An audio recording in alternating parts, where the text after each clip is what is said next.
На территории школы номер 44, которая носит имя Алиме Абдинановой, установили памятник легендарной разведчице. Для школы, конечно, это знаковое событие, потому что герои живы тогда, когда о них помнят. И дети, конечно же, должны наших героев знать и благодаря этому любить нашу Родину. Алиме Абдинанова родилась в 1924 году под Керчью. С началом войны юная Алиме несколько раз просилась на фронт, но получала отказ. С ноября 1941-го работала в госпитале в Краснодарском крае, а в 1943-м прошла парашютно-десантную подготовку и стала разведчицей. В октябре Абдинанову перебросили в Крым. В родном селе Джермай-Кашех она организовала подпольную группу из числа крымских татар. За 4 месяца они отправили более 80 радиограмм с важными сведениями, благодаря которым советской армии удавалось наносить по врагу точные удары. Но в феврале группу раскрыли, ее участников расстреляли. Сама Алиме подверглась нечеловеческим пыткам в гестапо.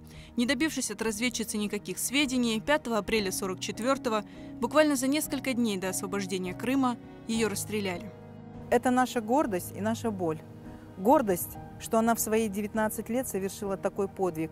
А боль, то, что ее не стало, в 19 ее расстреляли, и она даже не вышла замуж, и у нее не было ни семьи, ни внука, вы понимаете, это наша боль. И эта боль наша была с самого детства, потому что наша мама всегда нам рассказывала о ее подвиге, о ее жизни, какая она была отчаянная девочка. Она ведь закончила школу с отличием и хотела быть учительницей, но война распорядилась иначе. Мы гордимся, что наших героев не забыли, что о них помнят и стараются сделать все, и чтобы наши дети всегда видели. Даже пробегая, останавливались возле этого памятника и задумывались, какой героический подвиг совершила эта 19-летняя девушка, отдавая свою жизнь. Она отдала свою жизнь за светлое будущее нас, за наших детей, наших внуков.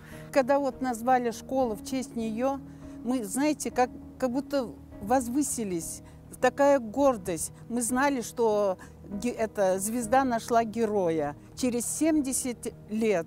А ее историю всю жизнь мы слышали, потому что мама с детства нам рассказывала о ее подвиге и как она замучена была немцами, зверски убита. Сейчас мы рады, что наши дети, внуки учатся в этой школе.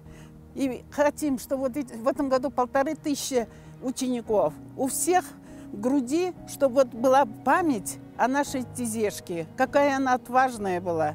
И чтобы совершали подвиги, если она сложила свою жизнь за победу, но хочу, чтобы наши ученики все выучились, получили образование хорошее и были тоже героями нашего времени.